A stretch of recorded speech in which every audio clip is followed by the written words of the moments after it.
porta, portus, libri, liberi, forte, fortis, fortiter.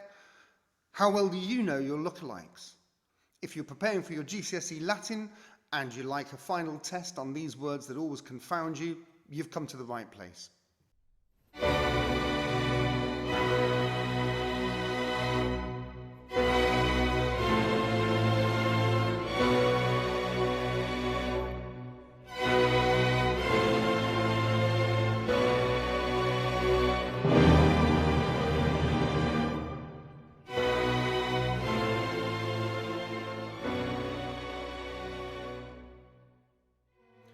Welcome to Lockdown Learning with me, Paul Holland. You're preparing for your GCSE Latin and you would like to just make sure that you know all the differences between those words that look very similar, but if you get them wrong, they can change the whole meaning of the passage that you're translating or that you're working on. So let's have a look at some of the words that I know you will have probably encountered before and which will almost certainly have caught some of you out in terms of how similar they look to other ones. Here they all are. I'm going to leave them on the screen for a few moments for you to cast your eyes over these very familiar demons that inhabit the world of the GCSE Latinist.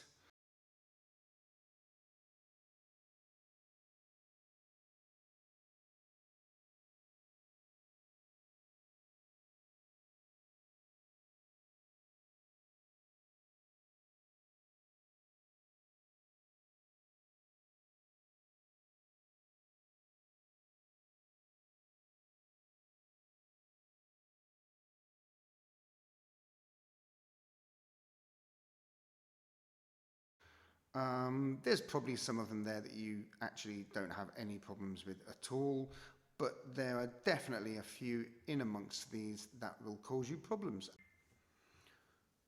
And as a final treat, here are 4 words which I know you're going to recognize and which I am fairly sure have caught all of you out at some point in your Latin studies. I would put money on it. See if you can work out the difference between them. And let's go through what they mean. Hopefully you've got a pen and paper handy if you need to take any notes. I'm going to just go through these alphabetically and we'll look at them in their little groups and see what the differences are. So let's start with absum and adsum. Ab means away from as a preposition, so therefore absum is I am away, and adsum means towards or to, so therefore that means I have come here, I am present, I am here basically. Don't forget these occur in lots of different tenses, so be prepared to spot them looking like this or like this.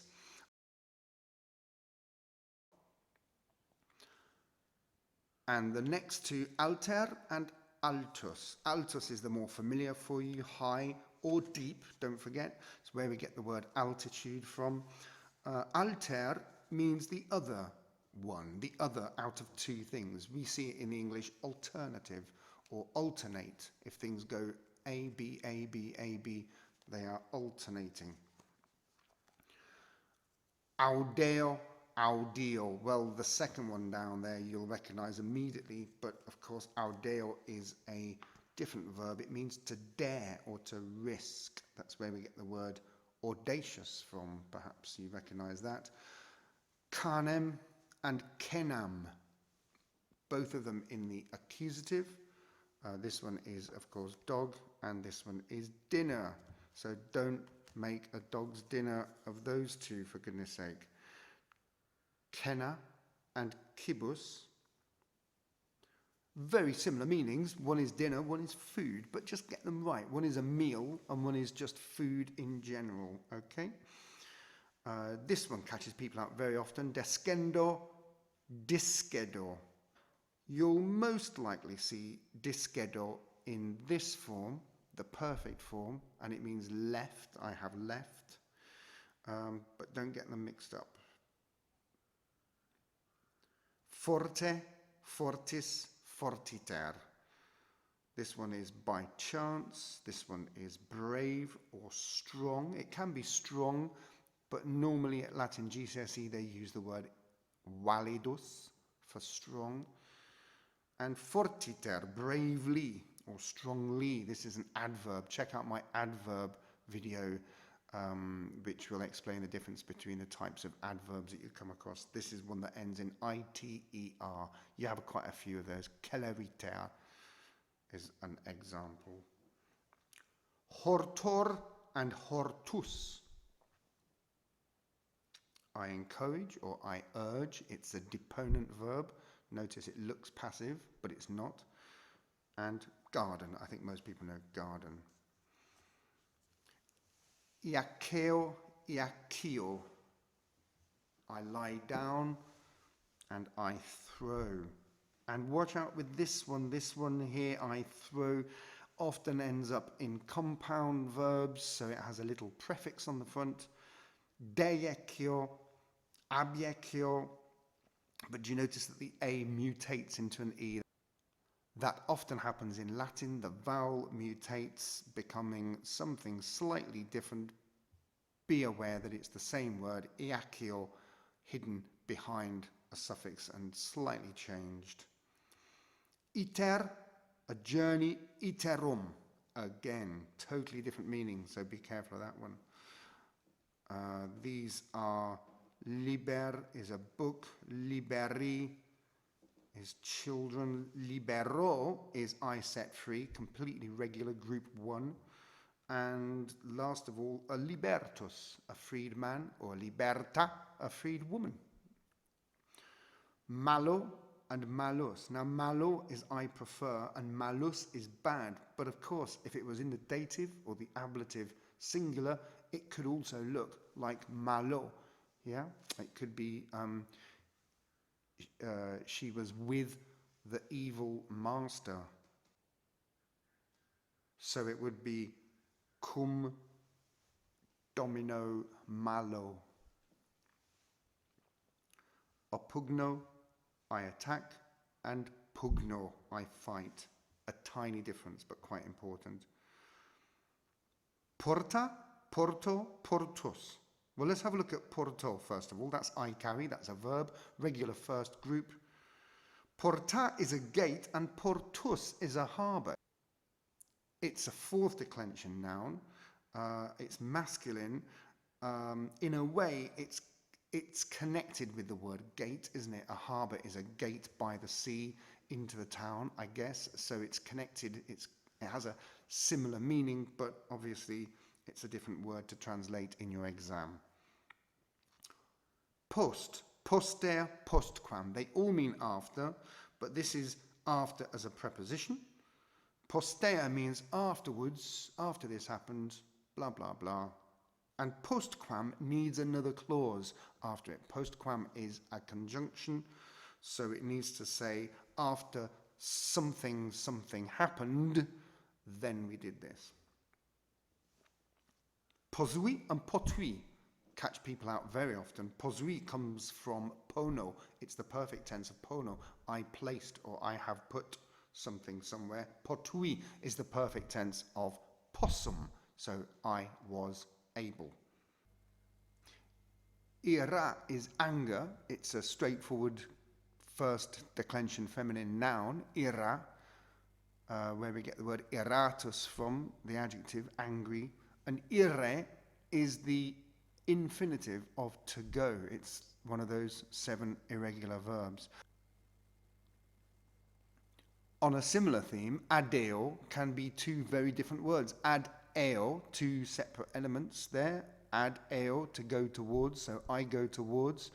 But it could also be the signpost word, couldn't it? Adeo, she ran so fast that. So you see signpost words in result clauses, remember?